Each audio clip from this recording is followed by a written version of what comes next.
Alors, on va essayer de continuer. Je récapitule ce que j'ai dit tout à l'heure par rapport à l'apprentissage. L'apprentissage, normalement,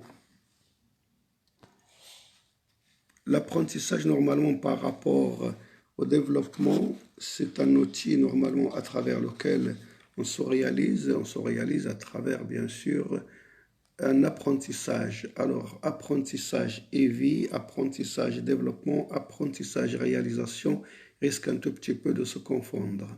Alors, nous apprenons tous ensemble à se réaliser et à se développer en même temps. Développement et réalisation, développement et apprentissage, normalement, risquent de se confondre par rapport à cette situation-là.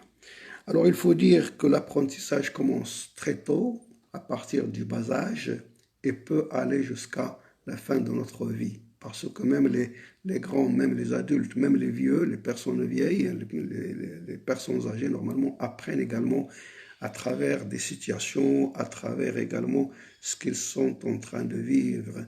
Après normalement, toute expérience qui s'ajoute à leur capital, c'est une expérience normalement à travers laquelle ils tirent également des conclusions et des leçons, je dirais, de morale.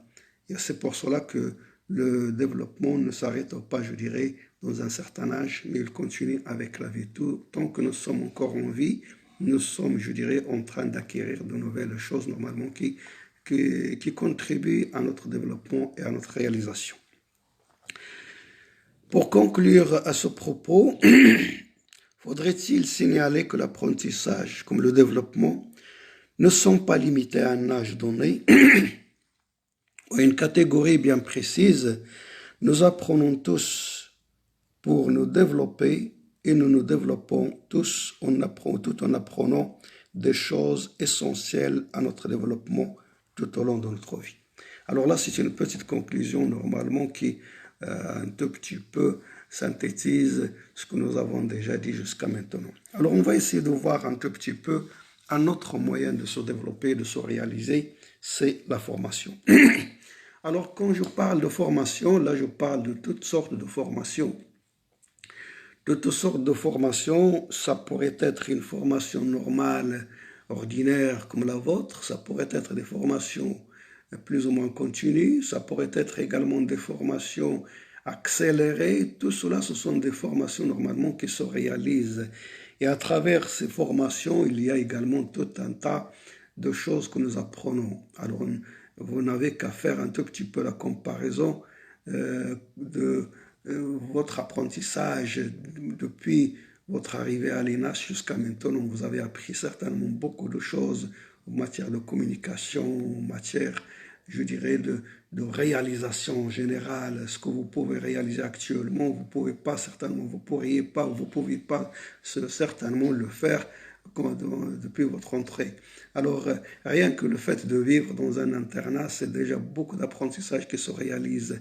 Vous apprenez beaucoup de choses à échanger, à partager, à communiquer avec les autres, à accepter les autres tels qu'ils sont, et là, à accepter également leurs différences.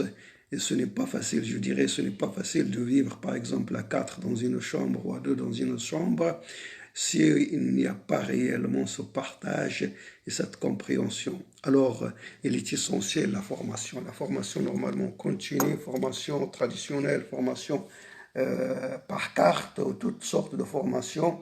Dans chaque formation, il y a un apprentissage normalement qui se réalise.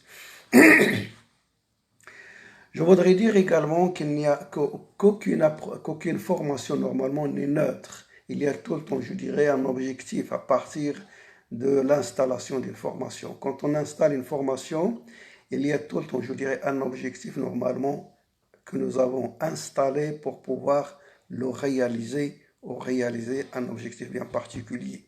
Alors, il n'y a pas de formation neutre, il y a tout le temps, je dirais, derrière les personnes normalement qui installent une formation, tout un tas de buts. Alors, pour votre exemple, par exemple, nous sommes en train de vous former pour pouvoir devenir des travailleurs sociaux. Alors, on ne vous donne pas des techniques ou des outils normalement pour devenir je ne sais pas quoi, mais pour devenir des travailleurs sociaux. C'est ça, en quelque sorte, l'objectif derrière la formation. Alors, tous les les cours, normalement, toutes les interventions, toutes les conférences, tout ce que on vous présente, normalement, va dans ce sens-là, dans le sens de vous préparer pour pouvoir devenir des travailleurs sociaux. Alors, apprentissage de la psychologie, de la sociologie, de l'économie, de tout ce que vous apprenez normalement, va dans ce sens-là pour pouvoir vous donner, je dirais, des ailes pour pouvoir vous envoler réellement en tant que praticien dans le domaine social. Alors, je continue en disant que la formation, normalement, a également un rôle très important en matière de réalisation. Alors, par exemple, en première année, vous êtes en train d'apprendre tout un tas de choses. En seconde année, également, tout un tas d'autres choses. Et en troisième année, ça sera autre chose. Également, si je confonds un tout petit peu l'apprentissage en général, vous avez le côté, bien sûr, je dirais, théorique qui s'ajoute au côté pratique, normalement, à travers les stages, à travers également ce que vous faites sur le terrain. Tout cela, c'est de l'apprentissage et c'est de la formation, normalement, qui vous donne une réalisation, qui vous donne par la suite un développement qui s'est réalisé au cours de la formation. Je m'arrête là également pour pouvoir attendre un tout petit peu les personnes qui ne sont pas encore là. Je ne vois pas beaucoup de personnes jusqu'à maintenant. Je ne sais pas pourquoi.